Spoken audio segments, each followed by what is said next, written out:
Eu sou Ângelo Accorsi, fundador da Intus Escola de Liderança.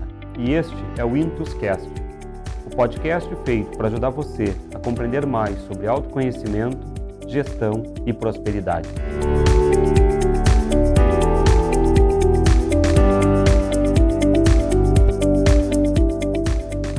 Em todos esses anos de atividade junto à consultoria empresarial, eu verifico que tem alguns desafios que são recorrentes em muitos negócios. E seguramente um dos maiores desafios é a criação de uma unidade de ação entre os colaboradores voltada ao escopo, ao objetivo, ao propósito da organização. A construção dessa unidade de ação, que envolve não só os colaboradores, mas todos aqueles stakes, aqueles parceiros do negócio, ela parte de um elemento muito importante, que é o processo de aprendizagem organizacional.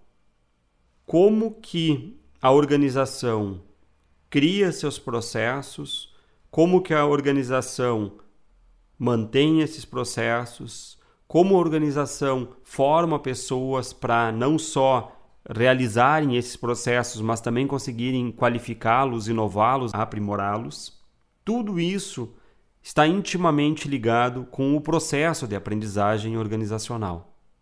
E um dos grandes pesquisadores que inovou nesse campo da aprendizagem e avançou com uma concepção de organizações que aprendem foi o Peter Senge. E ele tem um texto clássico, um texto que é nodal, que é basilar, para a gente compreender tudo isso e principalmente para as lideranças, para os empresários terem ferramentas para criarem essa unidade de ação que é tão importante, porque essa unidade de ação ela também gera algo muito importante, que é o engajamento, é a percepção de pertencimento, né? Porque se nós olharmos, e cada vez mais a nova economia está trazendo isso, nós nos deslocamos de um modelo onde o ativo estavam nas coisas da organização, digamos assim, no imobilizado, né? No patrimônio, em tudo aquilo que é o ferramental tecnológico, e cada vez mais, mesmo com o avanço da tecnologia, a gente entende que a grande tecnologia do futuro é uma tecnologia imaterial, que é o capital intelectual das pessoas que estão por trás da geração dos bens, das ferramentas. O Peter Senge, a partir do livro A Quinta Disciplina, esse clássico da gestão, tão importante para a gente compreender alguns elementos centrais para a geração de resultado, ele consegue nos dar uma ferramenta muito importante para entender como as organizações podem estabelecer uma lógica de aprendizado que garante a perenização do negócio.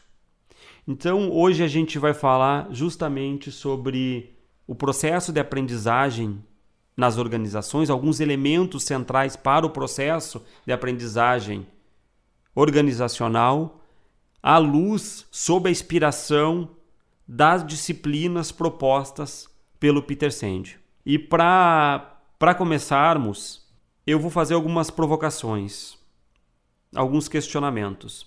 Por exemplo, reflita sobre te pergunte sobre qual é a sua compreensão de trabalho. O que você compreende por trabalho? Depois, quais são os seus hábitos mais comuns na realização do seu trabalho? Dentro disso, e entrando na questão da aprendizagem, você é uma pessoa que costuma conversar com pessoas para aprender algo novo? Como se dá a tua busca pelo conhecimento? Você busca de forma relacional ou você busca de uma forma mais autodidata?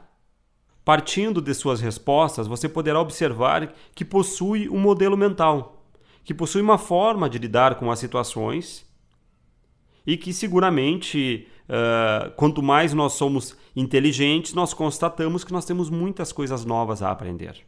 E partindo dessa constatação, a gente chega a uma frase que o Peter Senge nos traz, né? Quer dizer, ele diz o seguinte, que as pessoas, elas não resistem às mudanças. Elas resistem a serem mudadas. Veja que interessante, as pessoas não resistem às mudanças, ao processo de aprendizagem, porque o processo de aprendizagem é uma mudança. Elas resistem a serem mudadas. Essa frase nos revela que o ser humano ele tem a tendência a seguir um modelo mental, a seguir comportamentos repetitivos. Mas também essa frase nos traz a perspectiva do processo de aprendizagem. E nessa obra do Peter Senge, ele nos traz 5 disciplinas, que, diferentemente de disciplinas comuns, são disciplinas pessoais e organizacionais. Cada uma tem a ver com a forma de pensar, com o que realmente nós queremos, como nós interagimos e como nós aprendemos com os outros. E, ao mesmo tempo, qual é a grande inteligência por trás dessa obra? É que também a empresa, a organização, tem um modelo de aprendizagem. Prestem bem atenção nessa passagem que é muito interessante. A nossa empresa, o nosso negócio, ele tem um modelo de aquisição de conhecimento que é um decantado, que é um subproduto, que é uma repetição de como é o modelo das pessoas acerca do processo de aprendizagem. Tá? E a gente sabe que a gente chega à nossa grandeza pessoal e profissional a partir de um processo de autonomia acerca do nosso processo de aprendizagem. Né? Não copiando o modelo de outros ou se comparando com outros.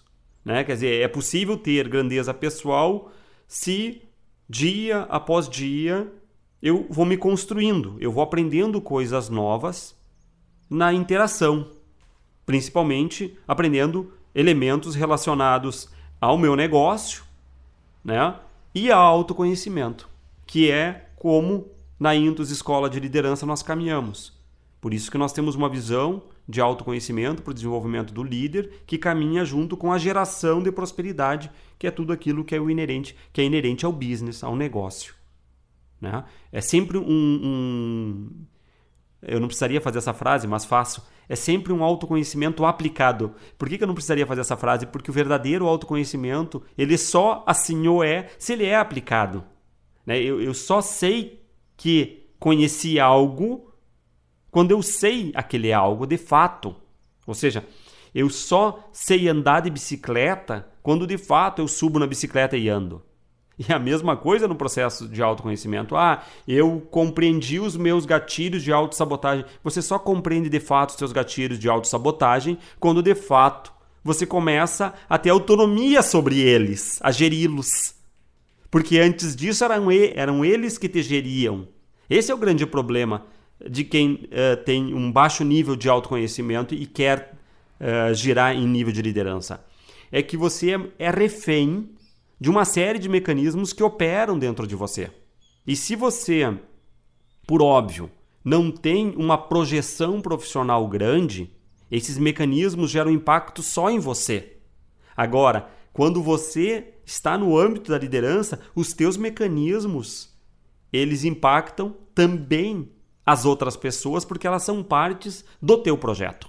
E, voltando para as disciplinas do Peter Senge, é importante a gente pensar aqui que essas 5 disciplinas, que a gente já vai tocar nelas de forma concreta, elas funcionam melhor de forma conjunta, ou seja, quando eu aplico elas em conjunto, quer seja no meu processo individual, mas principalmente, que é o nosso a temática de fundo aqui, no business, na nossa organização. Tá? E é óbvio que a gente quer, nesse podcast, nesse encontro, trazer essa perspectiva do Peter Senge à luz na perspectiva da liderança. E a primeira disciplina proposta pelo Senge se chama modelos mentais. Os modelos mentais, eles determinam a forma como entendemos o mundo, mas também como agimos como pensamos, como compramos, como fazemos escolhas e como lidamos com as situações do dia a dia.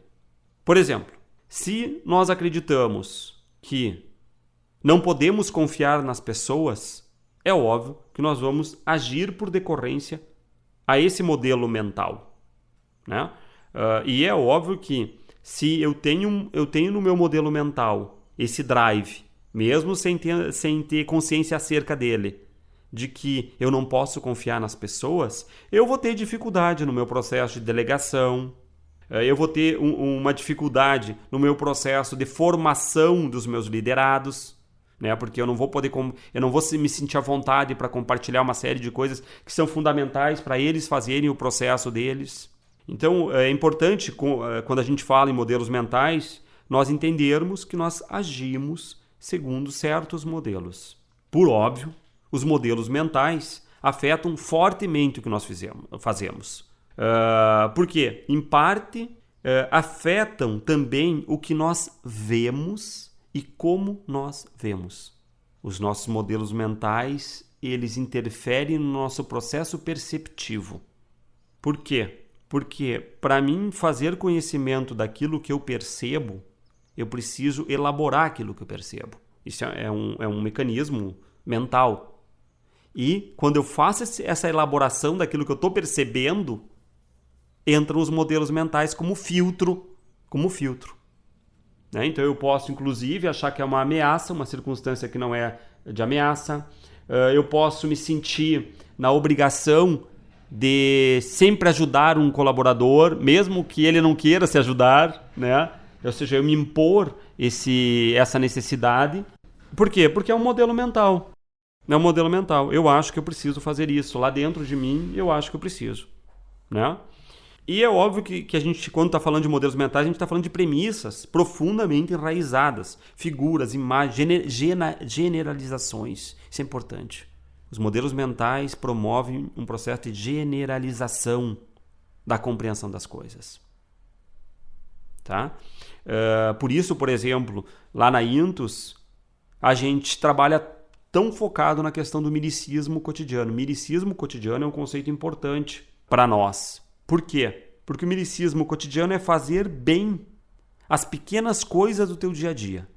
Se eu faço bem as pequenas coisas do meu dia a dia, eu começo a tensionar, a relativizar, a forçar novos modelos mentais.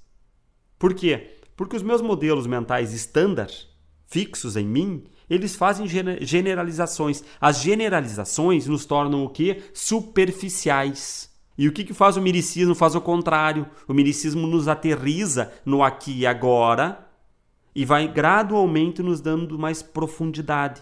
Se eu estou fazendo a minha comida, eu faço com profundidade.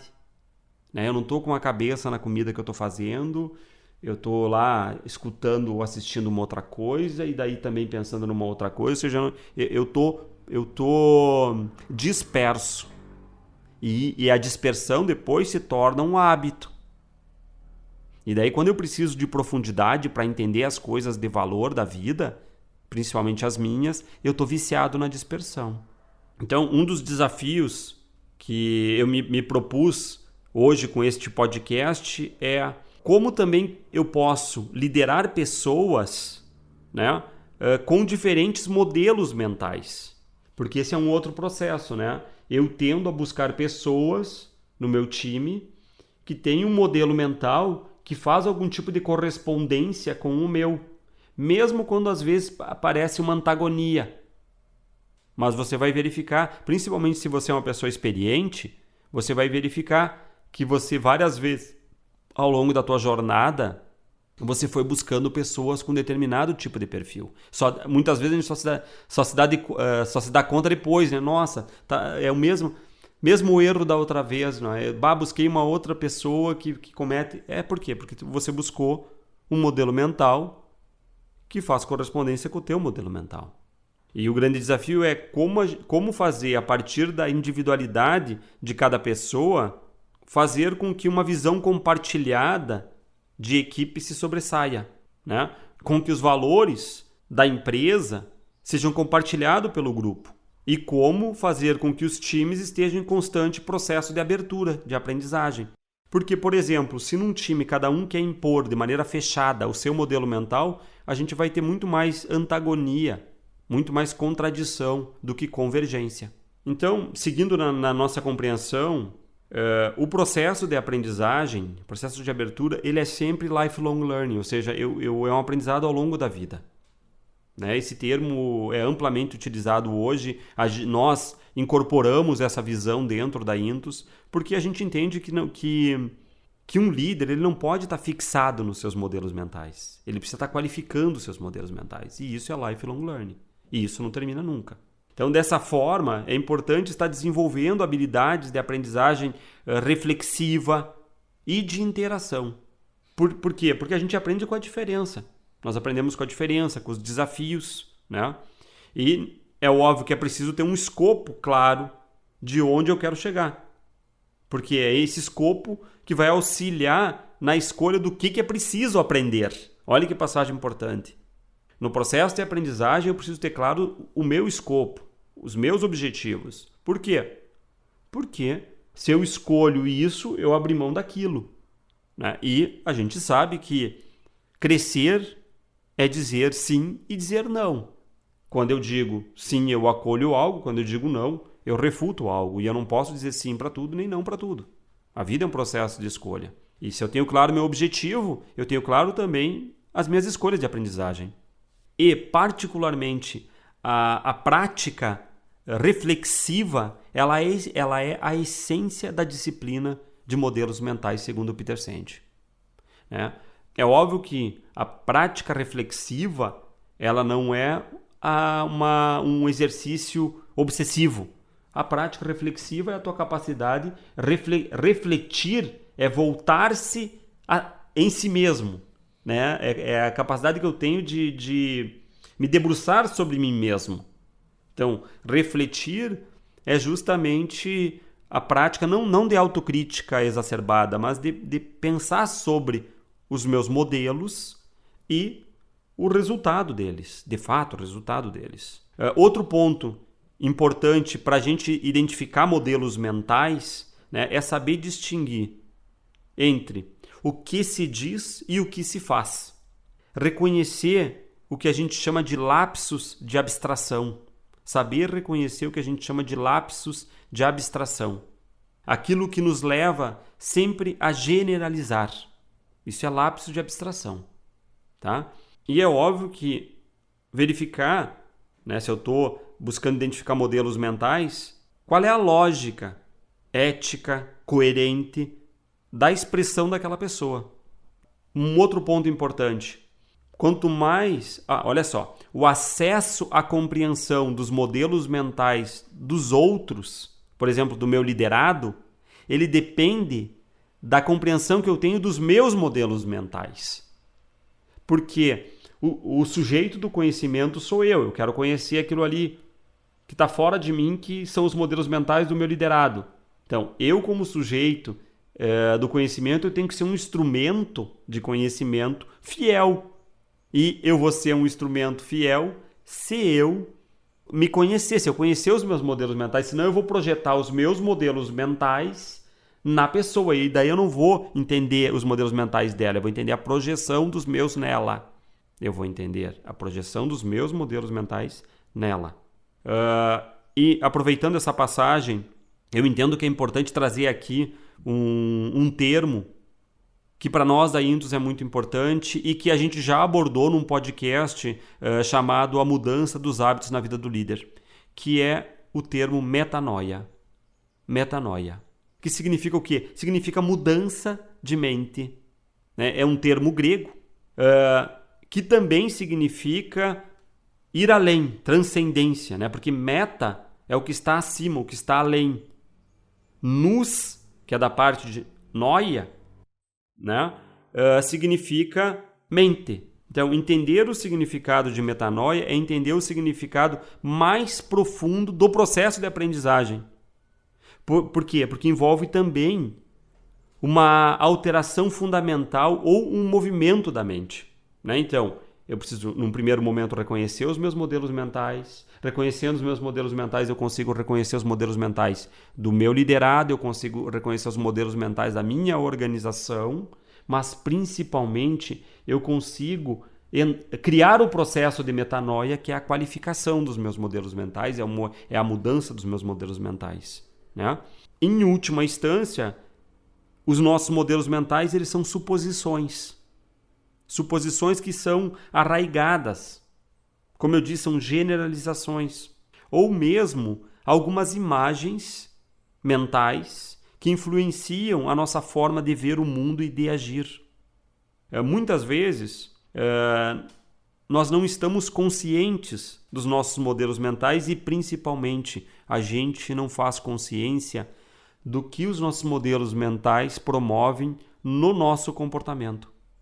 E o trabalho com os modelos mentais, ele começa quando se vira o espelho para dentro. E nós aprendemos a desenterrar, digamos assim, algumas imagens internas e trazê-las para a superfície. Para quê? Para fazer o que eu disse antes, um processo reflexivo, né? Uma rigorosa análise dessas imagens que se produzem dentro da gente. Agora seguimos para a segunda disciplina proposta pelo Peter Senge nesse processo de aprendizagem, que é a visão compartilhada ou objetivo em comum. Assim como a visão pessoal é um retrato ou imagem de um indivíduo, as visões compartilhadas são imagens das pessoas que constituem uma organização. E essas pessoas desenvolvem um senso de comunidade que permeia o todo e dá coerência às práticas da empresa. Quando realmente compartilham uma visão dentro da empresa, as pessoas sentem-se conectadas. Isso ocorre quando juntos, eu e você temos a mesma imagem e assumimos um compromisso mútuo, é óbvio, de manter essa visão, né? Acredita-se que uma das razões pelas quais as pessoas buscam visões compartilhadas é justamente o desejo de sentir-se conectadas a um projeto maior. Olha que interessante. Então nós temos a segunda disciplina, visão compartilhada, objetivo em comum. A gente está dizendo que eu e você compartilhamos uma visão, por quê? Porque nós temos uma mesma imagem de algo. E por trás dessa necessidade de ter uma mesma imagem de algo, no fundo, há o interesse de se conectar a um projeto maior. Ou seja, é sempre a ambição das pessoas que é o movente invisível. Então, quando eu estou pensando na construção da aprendizagem organizacional, na construção da própria organização, a gente já tem algumas pistas importantes aqui, né? A importância, qual é a imagem, né? A imagem é o propósito. E esse propósito tem que alavancar, tem que ser inspirador, por quê? Porque ele vai fazer com que as pessoas queiram se conectar com algo que é maior do que elas. É algo que talvez eu sozinho não consiga fazer, mas eu estando ali naquela empresa, eu vou fazer parte daquilo. Eu posso até pensar, nossa, eu sozinho... Quer dizer, é óbvio que a gente está falando aqui de operações inconscientes. Não é que necessariamente a pessoa faz um elaborado racional sobre tudo isso que eu estou falando, né? Apesar do conceito de visão ser recorrente quando a gente fala de liderança empresarial, nem sempre ela ocorre de fato.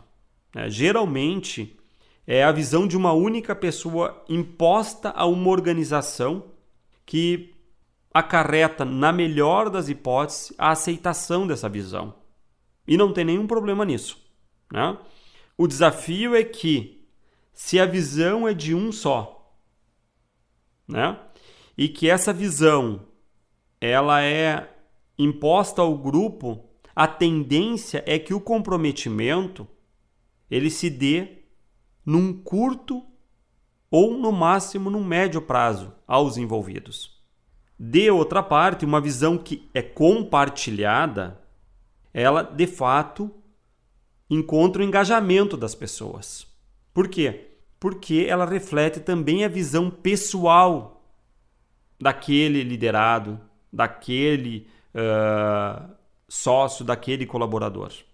A visão compartilhada também favorece as equipes para que explorem as suas ideias, né? E também fomenta para que elas desistam de posicionamentos equivocados e tenham também um processo de humildade de reconhecer dificuldades pessoais e organizacionais. Por quê? Porque a visão compartilhada, ela também dá estímulos de coragem para a gente fazer o que for necessário para realizar a visão. Ou seja, a visão compartilhada, usando agora um pouco a linguagem da Intus, né? A visão compartilhada, ela empodera a fidelidade ao escopo. Porque o escopo é a visão, é o propósito, é onde a gente quer chegar, né? Quando as pessoas estão imersas em uma visão, elas frequentemente arriscam mais, experimentam mais, mudam, tentam de novo, seguem até que dê certo, buscando sempre o resultado assertivo. Quando a gente observa uma ideia, uma proposta, numa organização que se pereniza, ela se pereniza justamente porque essa imagem, essa visão, conseguiu criar, foi capaz de criar uma imagem compartilhada de futuro, no qual todos têm algum protagonismo na construção desse. Qual é o desafio? O desafio é que não existe uma fórmula para encontrar a visão, mas existem princípios e diretrizes que ajudam a desenvolver uma visão compartilhada, que, por óbvio, pode ampliar os princípios e insights do domínio pessoal. O detalhe é que não existe uma forma para encontrar a visão, mas é óbvio que existem princípios, diretrizes que ajudam a desenvolver uma visão compartilhada. Agora, o ponto nodal, ponto central para a construção dessa visão compartilhada é a sensibilização dos líderes de que nós somos muito mais fortes do que eu. A partir dessas visões, porque muitas vezes, eu vejo isso na consultoria seguido, né? O empresário reclama de estar sozinho, mas não se dá conta de que é o seu modelo mental que o faz achar que só ele tem a saída.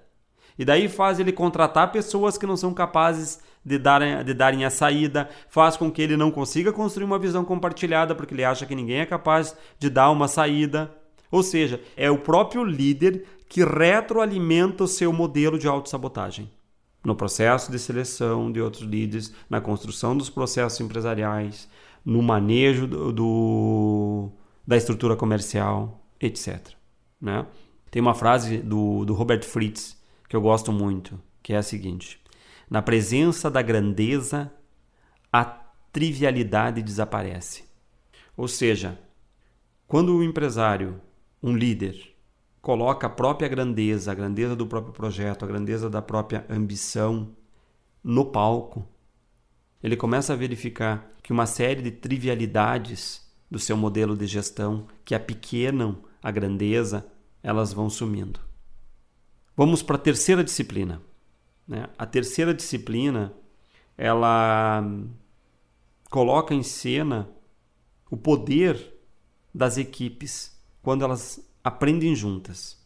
Antes disso, é importante deixar claro que a perspectiva das organizações que aprendem, que é a grande inovação do Peter Senge, é que as pessoas expandem continuamente a sua capacidade de criar os resultados que elas realmente desejam. Ou seja, a visão do Peter Senge, ela busca estimular padrões de comportamentos novos e abrangentes, na qual a aspiração coletiva ganha liberdade e as pessoas aprendem continuamente a aprenderem juntas. Porque, em última instância, a força ativa de qualquer negócio são as pessoas. E se nós olharmos o campo da aprendizagem em equipe, ele nunca foi tão, dominado nas organizações como atualmente. Com essa crescente necessidade, o aprendizado em equipe ele vem sendo amplamente discutido em todos os níveis organizacionais. Sejam de equipes gerenciais, estratégicas, ou operacionais. A aprendizagem em equipe, que é justamente a terceira disciplina proposta pelo Peter Senge, nos revela que a inteligência da equipe ela excede a inteligência dos seus membros.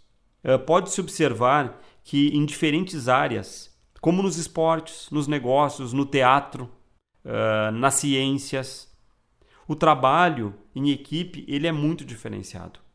Cada equipe desenvolve capacidades de ação coordenada.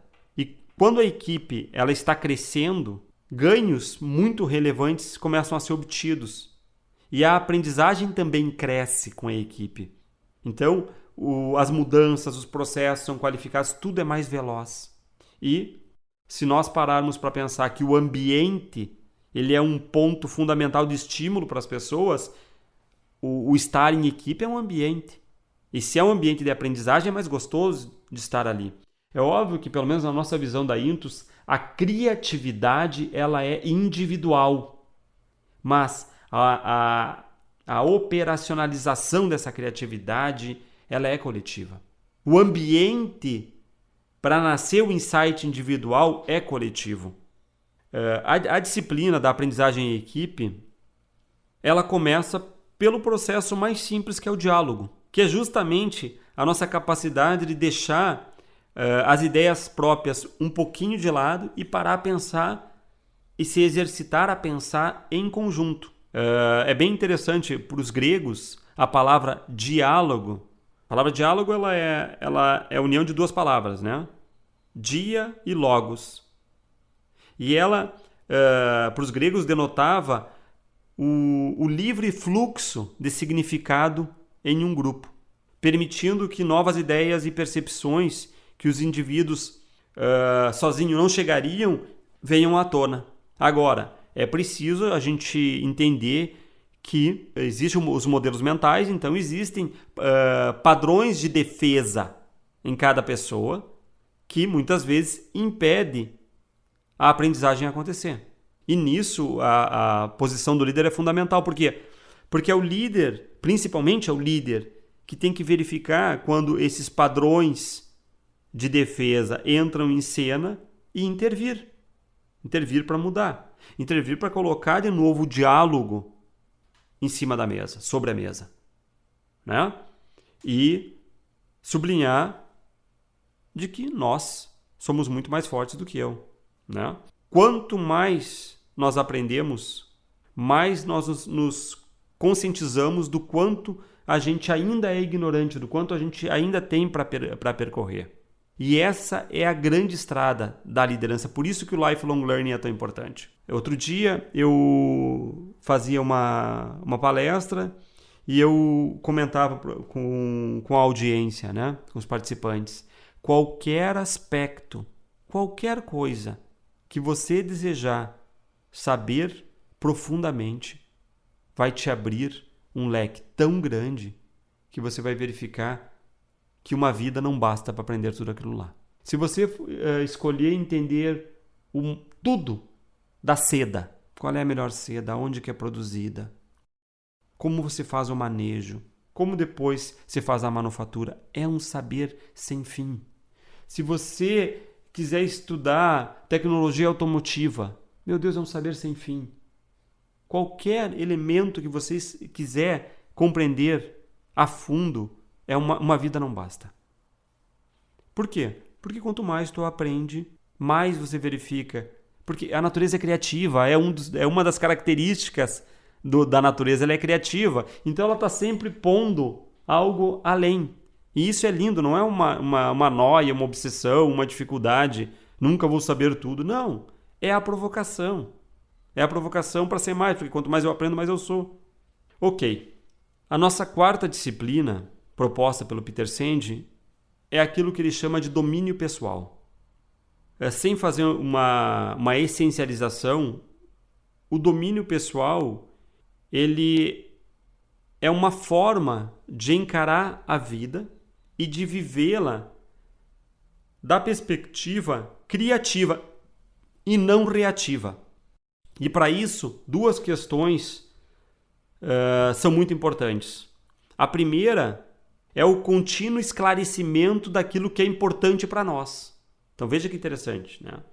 A nossa quarta disciplina é o domínio pessoal. A essência dessa disciplina do domínio pessoal é ver a vida numa perspectiva criativa e não reativa.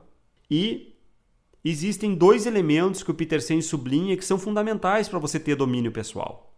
O primeiro é o contínuo esclarecimento do que é importante para mim. Por quê? Porque por vezes nós ficamos focados na resolução de problemas, de situações que são distantes daquilo que de fato eu quero para a minha vida, na construção do meu projeto. A gente chega ao ponto de esquecer até porque chegou no problema, ou porque deixou o problema chegar em nós. O domínio pessoal, ele é uma expressão usada para abordar a disciplina do crescimento, do desenvolvimento, dos aprendizados pessoais. As pessoas que se desenvolvem nessa disciplina, elas estão expandindo continuamente a sua capacidade de criar na vida. Criar na vida os resultados que elas realmente procuram. Ou seja, para uma pessoa que possui domínio pessoal, não existe o andar a esmo. Não existe o andar sem um escopo, sem um objetivo. Ou seja, a disciplina do domínio pessoal é aquela que nos conecta a uma temática que na Intus é fundamental, que é a temática do core business. Né? O segundo aspecto, diretamente relacionado com o domínio pessoal, é ter uma clareza de onde nós estamos com relação ao que queremos. Então, se eu disse há pouco, né, que o primeiro aspecto que garante o domínio pessoal é a clareza, o esclarecimento do que é importante para nós, o que nós queremos. O segundo aspecto conexo é aonde eu estou em relação ao que eu quero. Não para um processo, de novo, de autoagressão, né? Mas para você conseguir ter uma clareza do terreno, ter uma clareza da jornada, daquilo que é possível da jornada, porque a jornada também se descobre na medida em que se caminha, como diz o poeta, né? Então, o Peter Senge vai dizer o seguinte, que a composição de o que nós queremos e aonde nós estamos com relação ao que queremos gera uma tensão criativa. Ele dá o nome desse tensionamento de tensão criativa, que é uma força que tenta unir esses 2 aspectos. E é justamente essa tensão que faz a gente buscar a solução. A solução para quê? A solução para o nosso projeto de vida. Então, a essência do domínio pessoal é aprender a gerar e sustentar essa tensão criativa nas nossas vidas. Veja que interessante. As pessoas com alto nível de domínio pessoal, elas compartilham, a gente observa, algumas características básicas, como, por exemplo, um senso de propósito, né? A capacidade de ver a realidade como uma aliada e não como uma inimiga, né? O aprendizado acerca da percepção e do trabalho com as forças das mudanças e não contra elas, ou seja, aprender a trabalhar com as forças da mudança e não contra esse processo. Né? São pessoas curiosas, né? que têm vontade de se conectar com as outras pessoas, né? Que têm vontade de se conectar com as coisas da vida. Isso tudo sem sacrificar a sua singularidade. Acreditar que a vida é um contínuo estado de aprendizagem faz parte das pessoas com alto domínio pessoal. Porque elas sabem que não existe uma meta. Elas nunca chegam lá.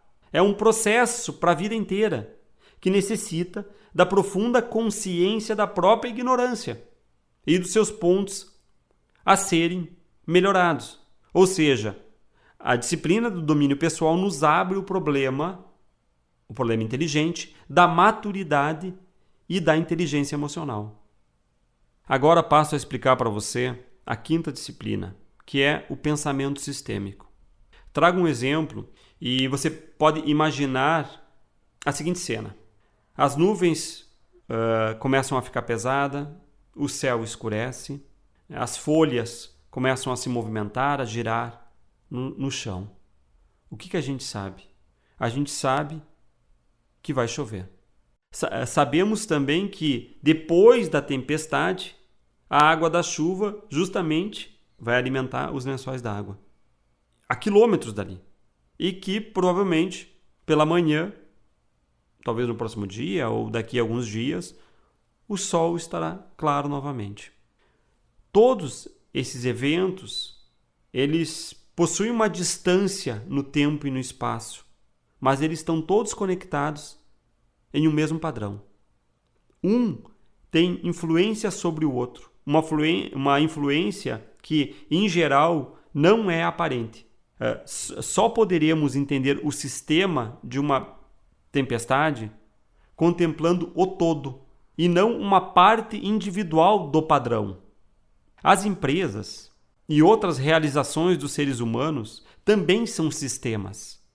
Estão conectados por um fio invisível de ações interrelacionadas. Ou seja, nada é algo isolado. Tudo está dentro de um padrão, de um sistema conectado. Para te auxiliar na compreensão da complexidade do pensamento sistêmico, eu vou trazer uma metáfora. Tá?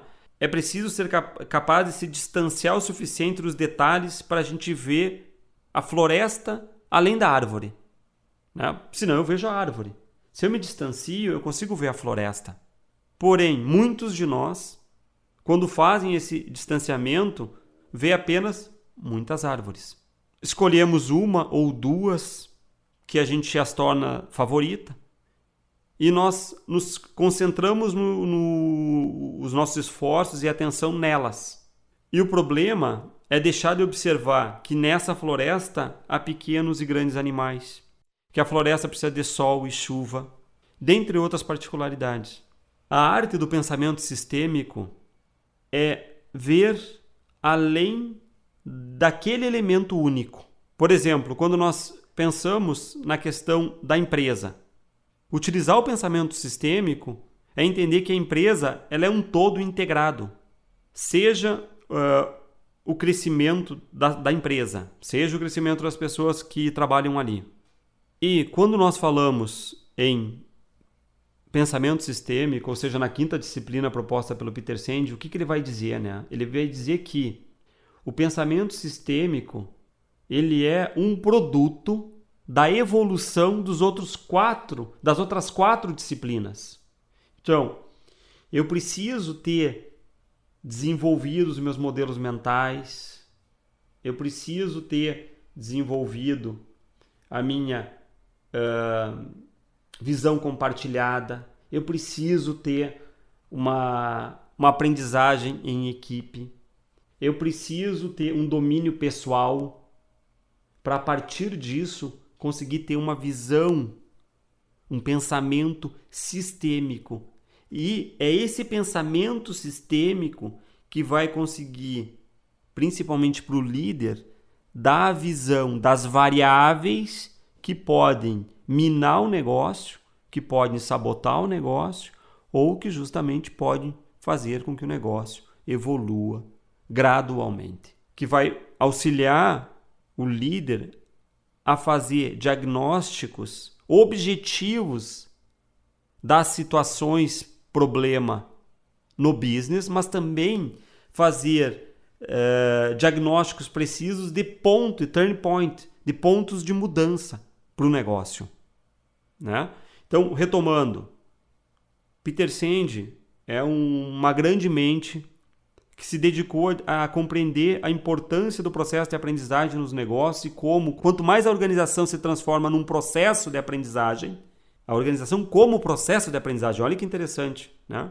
E ele entende que os modelos mentais, a visão compartilhada, a aprendizagem em equipe, o domínio pessoal e o pensamento sistêmico são as disciplinas elementares, fundamentais para a geração desse sistema de aprendizagem. Ok? Agradeço a atenção e até o próximo Intuscast.